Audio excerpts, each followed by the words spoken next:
Muhammad Yunus on a dangerous path. Opposition fades, Dissent silenced opinion in December 2023, just ahead of the January 2024 election. Professor Ali Riaz wrote a piece titled Bangladesh's Blueprint for Engineering an Election in the Diplomat.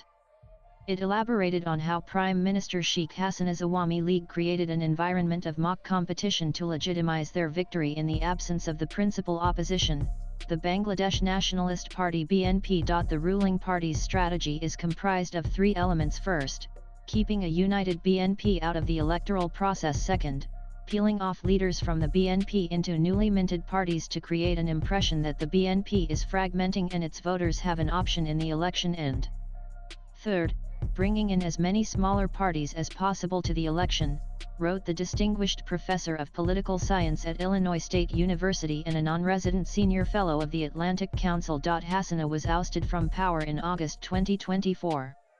Over the last 9 months, the interim administration led by Dr. Muhammad Yunus followed the same blueprint and more. This time, Professor Riaz was part of the administration as Vice Chairman of the National Consensus Commission and head of the Bangladesh Constitutional Reforms Commission. The student leaders of the July uprising are now divided into at least 3 factions. They speak mostly in one tone. The largest among them, the National Citizen Party (NCP), is clearly an arm of the government with part of their leadership in official positions and the rest holding portfolios in the party. There is no evidence of their popularity, but ample evidence of their ability to create mobs, apparently with support from sections of Islamist groups. Last week, when the world was anxiously watching the India-Pakistan conflict, the NCP and Hafizat Islam, a non-political association of clerics and students from unregulated Qawmi madrasas, demanded a ban on the Awami League.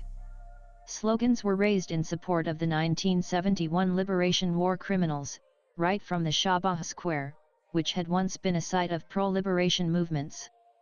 Muhammad Jasimuddin Rahmani, chief of the banned terrorist outfit Ansarullah Bangla Team ABT, joined the demonstration. He had been released from jail during the Yunus regime. The government obliged the protesters with electric speed.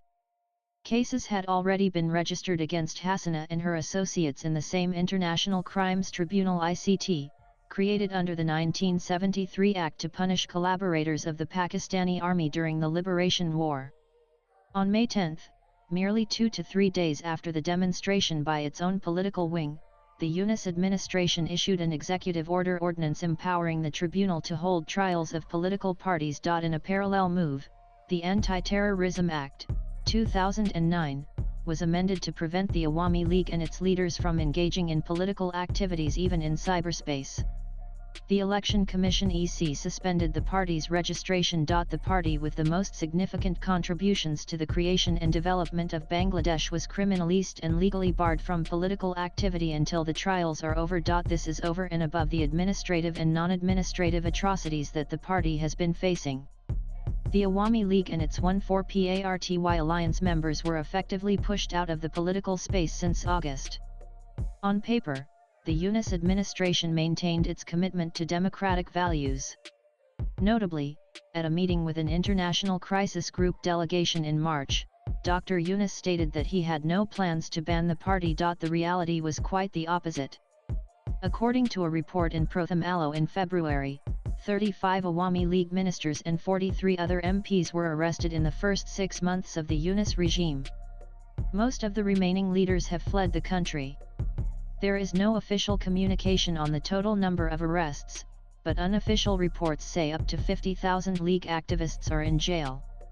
The party that secured 40% of the vote even during its worst times 2001 has been forced to go underground. Human rights activists like barrister Jyotirmoy Barua, once vocal against the Hasina government, have recently alleged a clampdown on bail provisions and a complete breakdown of the judicial process. Fazlur Rahman, an advisor to the BNP chairperson, admitted in a TV interview that courts operated with relatively greater neutrality under the Awami League.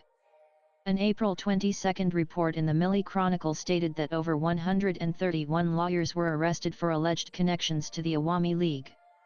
Barrister Turan Afraz, a former ICT prosecutor, was jailed. To put things in perspective, over the last 9 months, Awami League activists have been deprived of basic rights that even criminals enjoy in moderately civilized societies, let alone democracies. Now, roughly 4.8 crore core voters of the party are deprived of their political choice. Many believe it is part of a meticulous design, a phrase famously used by Dr. Yunus to describe the July uprising to scoop, not peel out, leaders from the League's extensive grassroots organization. A Truth and Reconciliation Commission is being proposed. It will act as a political washing machine. The first target is to place Awami candidates as independents, under some form of oath, in local elections. Over time, they will be absorbed into the NCP or another party enjoying administrative support. The FAA of democracy will be maintained by allowing entry to a host of new parties.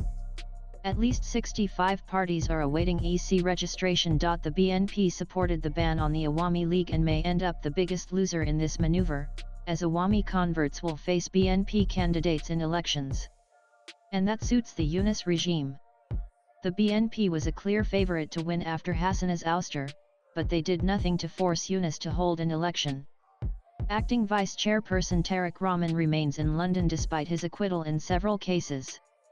Chairperson Khaleda Zia, who is unwell, has just returned from London. The benefit has gone to Yunus and his cohorts. According to the original law, interim governments are to stay for a maximum of 6 months. Yunus promised an election before June, but few in Bangladesh expect one anytime soon. Both the Islamists and the NCP have publicly voiced opposition to elections. And the longer the elections are delayed, the slimmer BNP's chances of winning become. Bangladesh appears to be heading for a textbook implementation of the Minustwo theory, first proposed by the army in 2007 and championed by Drive Yunus Indiana conversations with American diplomats. The European Union has effectively endorsed the latest plan by placing reforms ahead of elections. Hassana established a hegemonic rule. She worked overtime to keep the opposition weak. She rigged the 2018 election, in which the BNP participated. She removed the provision for interim governments, and the BNP abstained from elections in protest in both 2014 and 2024. But she never dared to ban the BNP or postpone elections. The democratic world, led by the US, objected to her trials of the Jamaat Islami, which collaborated with the Pakistani army in 1971.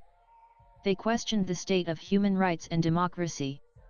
Joe Biden administration literally clamped down on her. Swipe left for next video. It is now up to the West to clarify whether and how Bangladesh improved on the scale of democracy and political freedom. Pratim Ranjan Bose is an independent columnist. Views expressed in the above piece are personal and solely that of the author.